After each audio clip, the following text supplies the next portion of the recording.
Sveiki, štai Liepos sesija. Kaip taisyklė susikrauna visokie įvairiausi darbai, kuomet reikia balsuoti, greičiau priimti tą dokumentą, duoti pagaliau startą kažkokiom dėrybom. Taip atsitiko matyti ir šį kartą. Pradėsiu matyti nuo vieno iš svarbiausių dalykų. Pranešimas apie Ukrainą. Tai yra 25 metų pažangos, tai kas įvyko Ukrainoje integruojantis į ES pranešimas. Jis ilgai gulėjo, dulkėjo ant stalčių ir staiga, kai situacija, arba sakykime taip, dvišaliai santykiai tarp Lenkijos ir Ukrainos komplikavosi, galima sakyti, iki raudonos lemputės, staiga mes pradedame jį svarstyti. Žinoma, šiame kontekste atsirado daugybė įvairiausių naujų pasiūlymų, kaip interpretuoti Volinės įvykius, kuo dar apkaltinti galbūt Ukrainą, ko pareikalauti ir panašiai ir taip toliau. Čia tikrai padirbėjo ypatingai Lenkų radikalai, kuriems padėjo ir kitų valstybių dešinieji radikalai. Netrūko iš tiesų siaubingų, aš kitokio žodžio nerandu, provokatyvių pasiūlymų, 63 įvairūs pasiūlymai ir pataisos buvo registruotos paskutiniam balsavimui, dar keletas ir žodinių pasiūlymų. Kitaip tariant, balsavimas buvo įdomus. Aš pateikiau pasiūlymą, kuris atspindėjo praeitą savaitę įvykusio užsienio reikalų ministro Sibygos ir Sikorskio susitikimą, duodamas viltį, kad tai yra gera pradžia ir gali vesti prie tolimesnių kontaktų ir, galima sakyti, sprendimų paieškos. Kągi, radikalai atsistojo ir balsavo prieš. Kitaip sakant, yra tokia procedūra, jeigu tai žodinis pasiūlymas, gali atsistoti kelios dešimtys nusiteikusių prieš ir tuomet jis negali būti netgi svarstomas. Taip ir atsitiko. Na kągi, kabutėse geros kloties.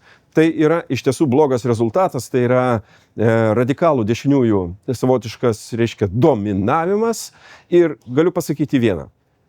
Tarp Lenkų įvairių partijų atstovų buvo tiesiog rungtynės, lenktynės, kas labiau užvoš Ukrainai, kas labiau sukritikuos, kas pateiks labiau radikalų tekstą. Taip ir atsitiko. Tai tikrai nėra sprendimas. Kągi, balsavom, atrodo, už pranešimą ganėtinai solidžiai, beveik 600 balsų, tačiau tam tikras blogas prieskonis iš tikrųjų pasiliko. Deja, turiu pasakyti, nes tai tikrai nėra geriausias kelias į priekį. Kągi, vienas praktinis dalykas, kadangi vasara jau įsibėgėjo, bet bus ruduo ir žiemos laikotarpis dėl oro keleivių teisių sustiprinimo. Parlamentas pritarė galutiniam dokumentui, mes dabar laukiame iš tarybos, kad iki rugpjūčio mėnesio vidurio taryba turi tarti savo galutinį žodį ir įsigalios šitos taisyklės paskelbus jas oficialiame ES žurnale. Kas yra gerai? Iš tiesų daugiau aiškumo ir aš sakyčiau taip, oro keleiviai, jų teisės yra tikrai sustiprintos. Pirmiausia, vėluojama. Jeigu skrydis vėluoja ir skrydžio atstumas turėjo būti iki 1500, 253 valandų vėlavimas yra kompensuojamas, jeigu daugiau negu 1500 km, 400 eurų ir panašiai. Aiškiau apibrėžiamas rankinio bagažo turėjimas, avialinijos privalės informuoti dėl rankinio bagažo galimybių ir taip toliau. Bus nemokamas vietos vaikams iki 14 metų pasirinkimas, nes vienu metu avialinijos iš tikrųjų pradėjo šiek tiek, galbūt sakykime taip, jau pramogauti ir pinigauti su papildomais mokesčiai šitoje srityje ir panašiai. Manau, kad tai yra geras sprendimas, keleiviai tą tikrai pajus. Ir pabaigai, kągi, šį savaitę NATO viršūnių susitikimas Ankaroje. Pradėsime nuo to, kad galutinė deklaracija net vienas lapas yra per daug. Iš esmės, tik tai 6 punktai, nedaugiau. Anksčiau, žinote, būdavo ir 20 lapų, ir 15 lapų. Kitaip tariant, mažiau galbūt tuščio žodžiavimo, bet iš kitos pusės tai rodo, kad nebūtinai dėl visko yra sutarta. Dėl ko nesutarta, tas yra neįrašomas į deklaraciją ir panašiai. Atrodo, psichologinė susitikimo pusė buvo vėlgi įtempta dėl Trumpo tam tikrų veiksmų ir galimų reakcijų ir panašiai, bet kas yra gerai? Gerai, kad dar kartą pabrėžiama ir Rusijos keliama grėsmė visam aljansui. Nekvestionuojamas 5 straipsnis, svarbu dabar matyti, kaip jisai bus įgyvendintas.